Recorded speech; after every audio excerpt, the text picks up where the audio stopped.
प्रभु माधव देवक शिष्यवरम गुरु गोष्ठी समादर दास्य परम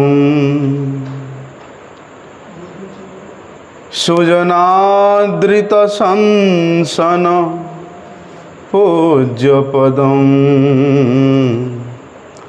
प्रणमामि सदा गुरुतीर्थपदं प्रणमामि सदा गुरुतीर्थपदं। पतितपावन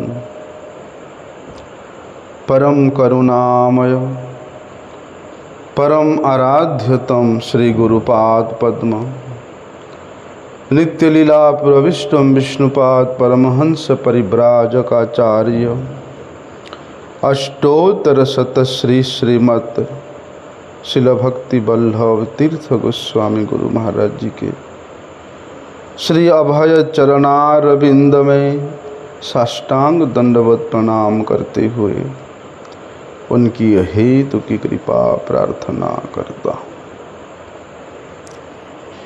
आज परम आराध्य एक करणीय है,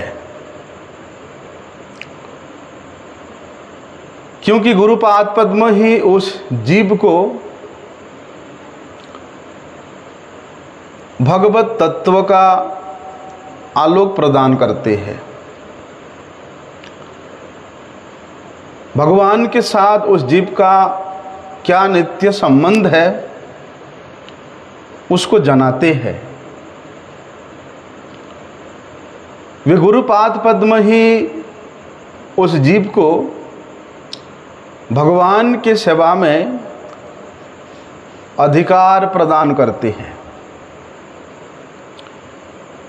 इसलिए सर्वप्रथम गुरुपाद पद्म। शास्त्र भी इस बात को कहता है कि आदौ गुरुपदाश्रय, सबसे पहले शिष्य का कर्तव्य है, जीव का कर्तव्य है कि वे अपने गुरुदेव के चरणों का आश्रय करे। अतः पर कृष्ण दीक्षादि शिक्षणम, क्योंकि जब तक विश्रम्भ के साथ शिष्य श्री गुरुपाद पद्म के सेवा में नियोजित नहीं होता,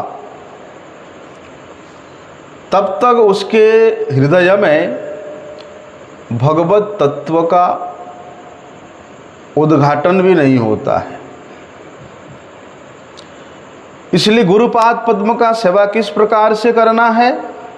विश्रम्भेण, अर्थात अत्यंत विश्वास के साथ, भगवान से के महिमा से भी गुरुपाद पद्म के महिमा को अधिक महत्व देते हुए शिष्य को श्री गुरुपाद पद्म के गुणों का श्रवण करना चाहिए, कीर्तन करना चाहिए। और शिष्य या भक्त अपने अपनी शरणागति के भाव के अनुसार वे अपने गुरुजनों का, अपने इष्ट का अनुभव करते हैं। भले ही एक लीला हो, लेकिन कितनी परिमाण में वे अपने गुरुपाद पद्म के चरण कमल में शरणापन्न है, उसके आधार पर उसके हृदय में श्री गुरुपाद पद्म के लीला, उनके चरित्र, उनके गुण महिमा अलग अलग तरह से अनुभूति प्राप्त होता है। शास्त्र का गुणानुवाद अति परम आदर्श है। प्रत्येक क्रिया, एक एक उनका वाणी, एक एक शब्द, ऐसे नहीं कि केवल कुछ कीर्तन का, भजन का, नृत्य का या प्रवचन का, उपदेश का मार्मिक भाव को लेकर के नहीं, बल्कि प्रत्येक क्षण के उनके जो एक्टिविटी है वो एक भक्त के लिए, एक सत शिष्य के लिए परम आदर्शमय है। और जो गुरुपाद पद्म भगवान के उस नित्य चिन्मय धाम में, नित्य भगवान के अप्राकृत मधुर लीलाओं में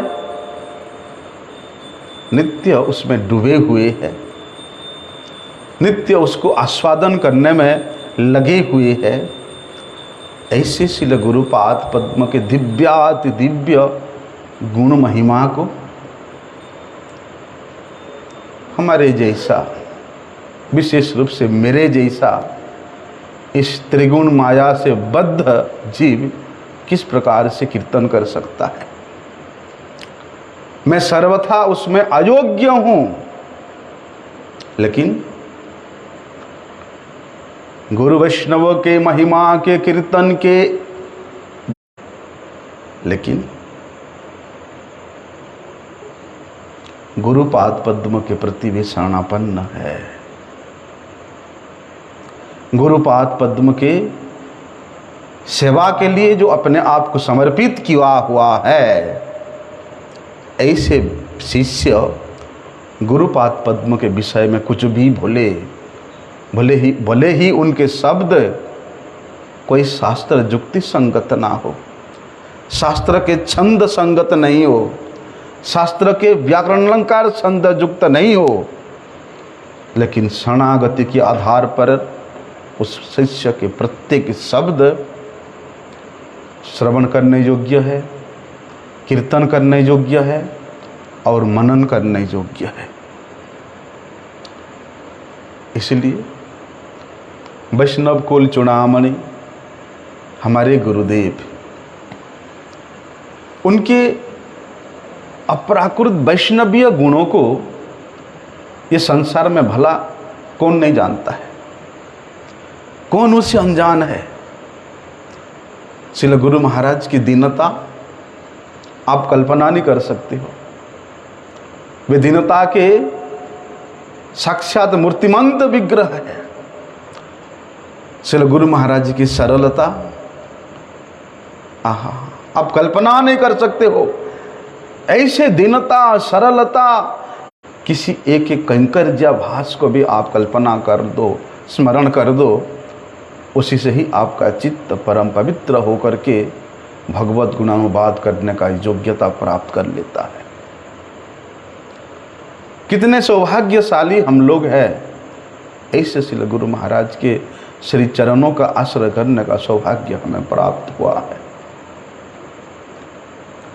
उनका संग करने का सौभाग्य प्राप्त हुआ, उनका सेवा करने का सौभाग्य प्राप्त हुआ, उनका सामने दर्शन करने का सौभाग्य प्राप्त हुआ, उनके मुख से भगवत कथा, भगवत उपदेश श्रवण करने का सौभाग्य प्राप्त हुआ। इसलिए अपने सौभाग्य की कितना भी सराहना करो आप, वो हमेशा कम ही पड़ जाएगा। श्री गुरु महाराज गुरु वैष्णवों की सेवा के प्रति इतना उत्साह और गुरु वैष्णव की प्रसन्नता के निमित्त इतना प्रयास,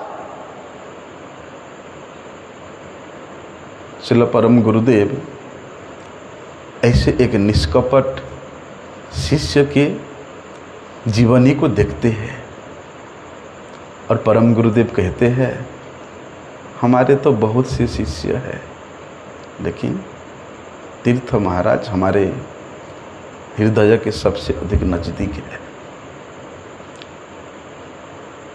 कई गुरुदेव अपने शिष्य के लिए ऐसी बातें करें। हाँ, श्री गुरु महाराज अपने इसी विनम्र व्यवहार के कारण,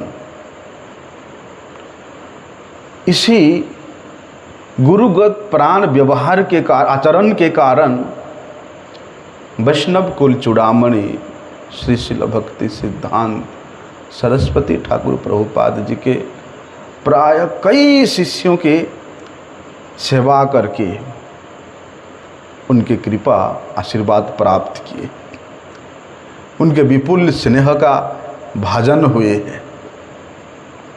ऐसे गुरु महाराज के अपराकृत गुणावली को भला कौन वर्णन कर सकता है। आज श्री गुरु महाराज जी की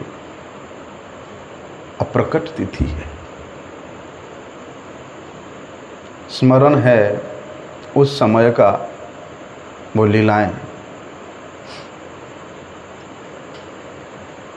2015 में परमाराध्य श्री गुरुदेव अपने गुरुदेव के प्राकट्य तिथि के उपलक्ष्य में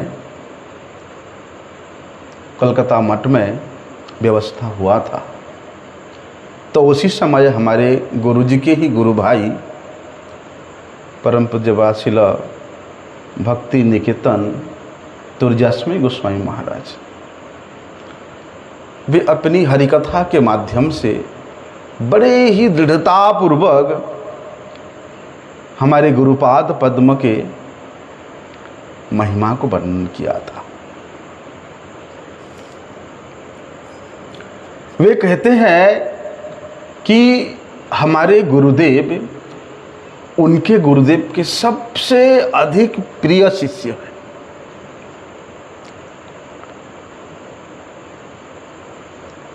श्रील भक्ति दैत माधव गोस्वामी महाराज जी के इस प्रिय शिष्य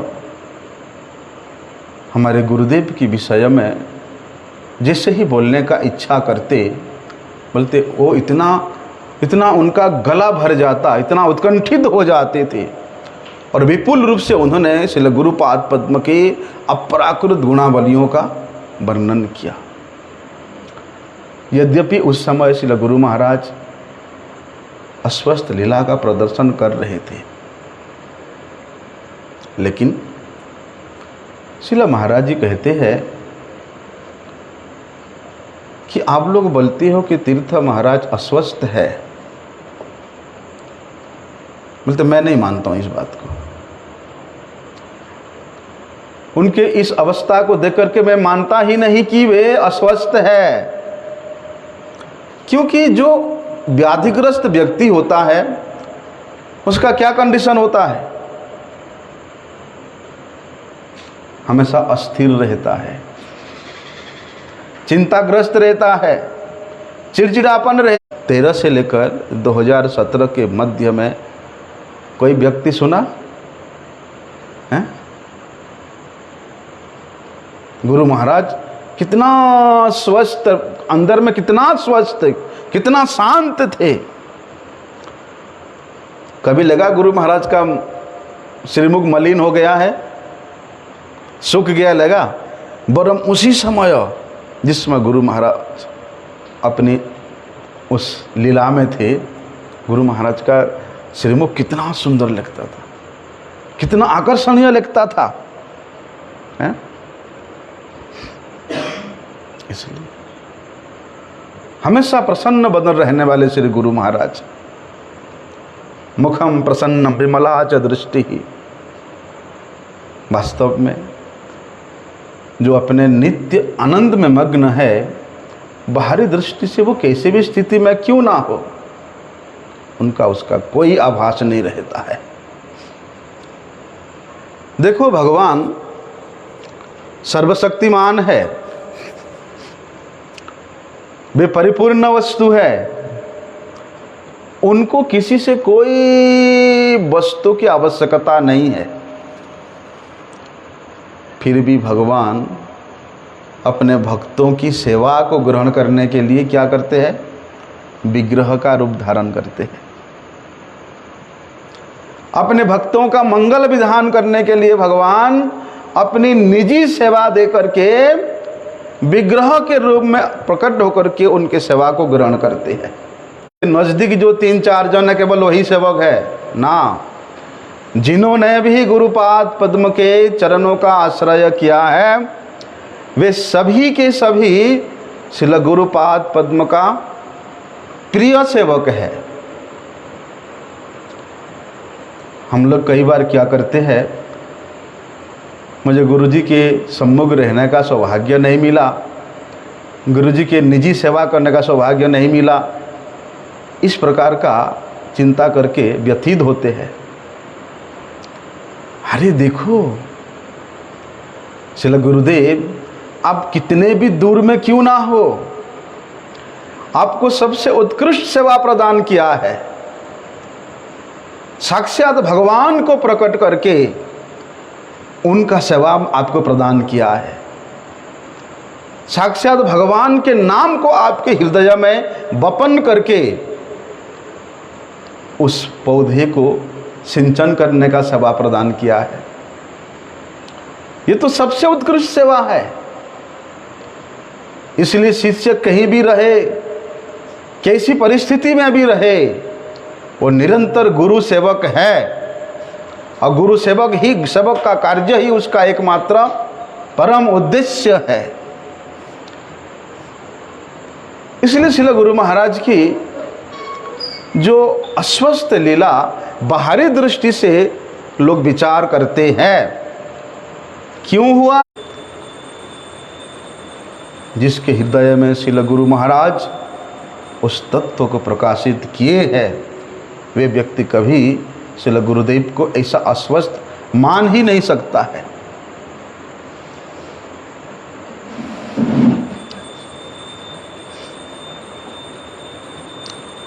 क्योंकि श्रील गुरु महाराज उसी अवस्था में वे अपने परमाराध्य श्रील गुरुदेव के लीलाओं में, उनके चिंतन में वे निमग्न रहते थे। इसलिए बाहरी दृष्टि से गुरु महाराज जी के ऊपर किसी प्रकार का कोई प्रभाव पड़ ही नहीं सकता था, कोई पड़ा ही नहीं सकता था। फिर कोई अनुभव कैसे कर सकता है? इसलिए जब वे नित्य धाम में स्थित अपने गुरुदेव की सेवा में नित्य विराजमान होते हुए, इसलिए गुरु महाराज को इस प्रकार की अवस्था कैसे प्राप्त हो सकता है?